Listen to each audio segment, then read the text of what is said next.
Herkese merhabalar. Çiçeğin tariflerine hoş geldiniz. Bugün hep birlikte evde mangal tadında tavuk kanat nasıl yapılır onun tarifini hazırlayacağız. Evde olduğumuz bu günlerde dışarıya çıkmadan mangal lezzetine tavuk yemek isteyenler videoyu sonuna kadar izlesin. Ve kanalıma abone değilseniz de abone olmayı lütfen unutmayın. 1 kilogram tavuk kanat, üzerine 1 yemek kaşığı zeytinyağı ekliyorum. 1 çay kaşığı tatlı kırmızı toz biber, 1 çay kaşığı kırmızı pul biber, 1 çay kaşığı tuz ve 1 çay kaşığı sarımsak tozunu tavuk kanatlarının üzerinden ilave edip baharatlar tavukların her yerine eşit şekilde gelene kadar karıştırıyorum.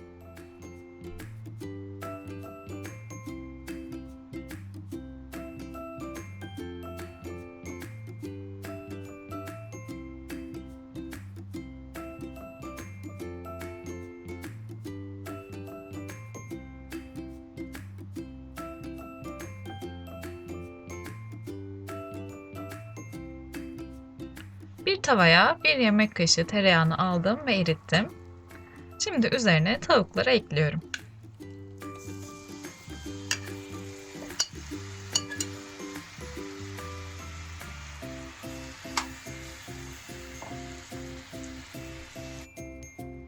Tavukları ilk olarak orta ateşte suyunu salıp çekene kadar pişireceğiz. Alt yüzeyleri kızardıktan sonra çeviriyorum şöyle hepsini bir. Suyunu çektikten sonra ise ocağın altını biraz daha yükseltip iyice kızartacağız ve sonrasında afiyetle yiyeceğiz.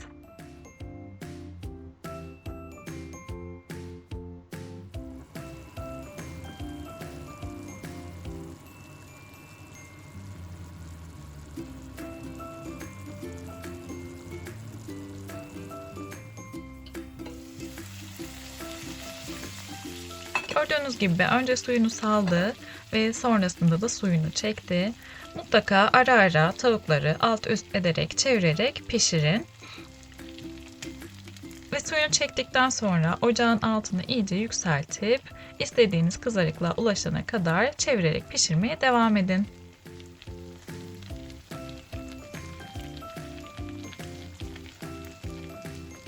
Ve artık tavuklarımız gördüğünüz gibi nar gibi kızardı ve hazır. Şimdi servis edelim.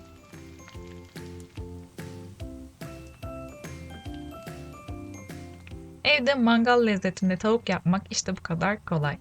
Tarifimi beğendiyseniz videoyu beğenmeyi, kanalıma abone değilseniz abone olarak bana destek olmayı lütfen unutmayın. Yeni tariflerde, yeni videolarda görüşmek dileğiyle diyorum. Deneyecek herkese şimdiden afiyet olsun. Hoşça kalın.